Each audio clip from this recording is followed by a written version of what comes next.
Boston, this was a last gasp. This was Joe Louis fighting Cesar Brian, Muhammad Ali vs. Leon Spinks. This was Willie Mays with the Mets, the Rolling Stones recording Dirty Work, Orson Welles doing Transformers movies. This was a team with a great legacy just managing to survive.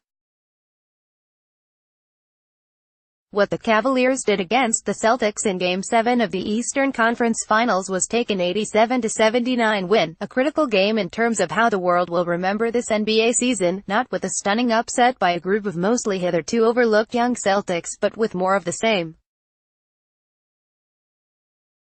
Cleveland will play in the NBA Finals, salvaging a year in which so little went right, getting back to the same stage to which they've ascended for, now, 4 straight years.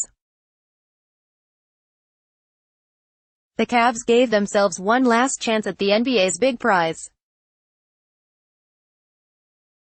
They did so because of LeBron James and, with due respect to the 19 points from Jeff Green, LeBron James alone. James had 35 points, 15 rebounds and 9 assists, making 12 of his 24 shots. This followed his 46 points in the Game 6 win, and his 44 in Game 4. He's had a lot of gaudy games.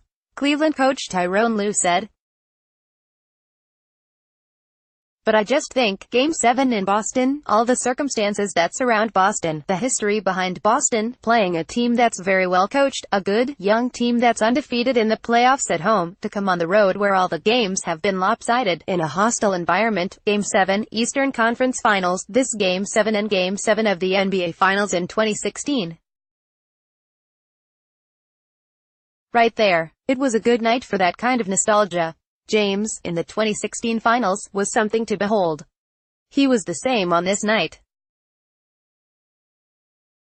At the same time, his chat with reporters after the game provided a good reminder of just how strange a season this has been for James, who had called it 5 different seasons rolled in one, but added on Sunday, it's now 6 seasons in one. James played all 48 minutes, and as the games of this series ramped up in importance, the team's focus on James has gotten more intense. In the Cavs' last 4 games, James has been on the floor 91.3% of the time. To state the obvious, he has been needed. It was asked of me to play the whole game, James said. I was just trying to figure out how I was going to get through, in timeouts, catch my breath. At halftime, I didn't come out and warm up. I spent my time trying to recalibrate, catch my wind again. That's what's been asked of me by this ball club. That's just the issue. There was little coming out of the result on Sunday that suggests we'll be seeing Cleveland playing at this level much in the near future, simply because the Cavs will continue to ask that much out of James. Even with his effort, it was not a convincing win. This was not a game Cleveland won by the force of its talent, but one the Celtics lost because of fatigue, inexperience and general ineptitude. The Celtics were 7 for 39 from the three-point line. That's 17.9%. They coughed up an early 12-point lead. They had 9 attempts in transition and made just one of them, and they were outscored 16-3 in fast break points.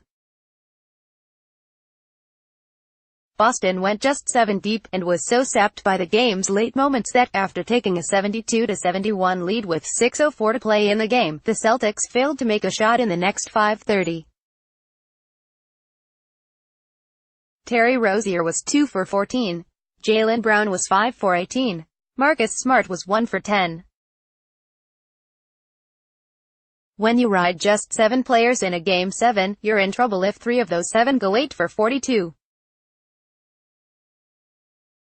It's one of those things that, we felt like we had some good momentum going there, and then we had some great looks that just literally went in and out and that we missed. Celtics forward Al Horford said. The Cavaliers, meanwhile, were supposed to have breathed new life into the team back at the trade deadline, when they acquired three 25-year-olds, Rodney Hood, Jordan Clarkson and Larry Nance Jr.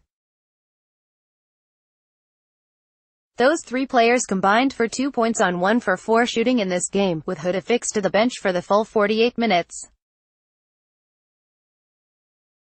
George Hill, the other new Cavalier, was 2 for 6 with 6 points. This group is not the team of the future.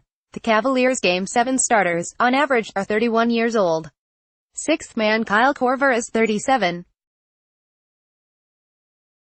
Their opponent's starting five, meanwhile, had an average age of 25.4 years.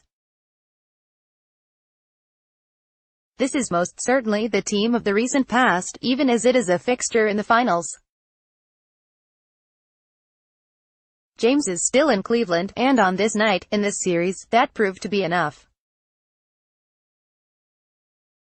Of all the impressive stretches in his career, what James did in the final 12 minutes of this game ranks near the top. He had 6 points in the first 5 minutes of the quarter, each one in meters and direct response to a Celtics score. All 3 shots he made came within 24 seconds of a Boston basket. When the game slugged to a near halt during the final 2:45 of the game, it was James who posted 6 straight points to turn a tight, 4-point lead to an impossible-to-overcome 10 points. The pertinent question for the Cavaliers is whether they can possibly continue to expect so much from James, and whether he will have any interest in playing for a franchise that requires nightly stardom from him in order to succeed. Cleveland lost its secondary star, point guard Kyrie Irving, last summer and is in no position to replace him. James is heading into free agency a month from Friday, and for him, 2 things should be clear coming out of this series. First, it's unlikely that there is immediate help coming to this franchise, and, second, even if it does come, it's not going to match what Boston and other budding teams in the East, Philadelphia, and, perhaps, Milwaukee, will have on hand in the next few years. When it comes to sizing up this season, James did not sound like a man who'd just punched his ticket to the finals. He was more philosophical. "It's been a roller coaster," he said. "It's been good, it's been bad. It's been roses, it's been thorns in the roses. It's been anything you could have asked for. It's been one of the most challenging seasons I've had. But, right before the trade deadline, I kind of reset. I did not know if we were going to make trades or not, and I just kind of reset my mindset and said, okay, this is the season and I am going to try to make the most of it. That's what's gotten me to this point. And that's what's gotten the Cavs to this point." James resigning himself nearly 4 months ago to a season of heavy lifting. He's still lifting. James was outstanding, again, on Sunday night, and because of it, the Cavs are going back to the finals this year, at least. But this series, this game, was a final gasp for the Cavs as we know them. James might sign back in Cleveland this summer, or he might pack up and head west. Either way, even in victory, there is a sense here that something has shifted, that James's Cavaliers likely won't be the same again.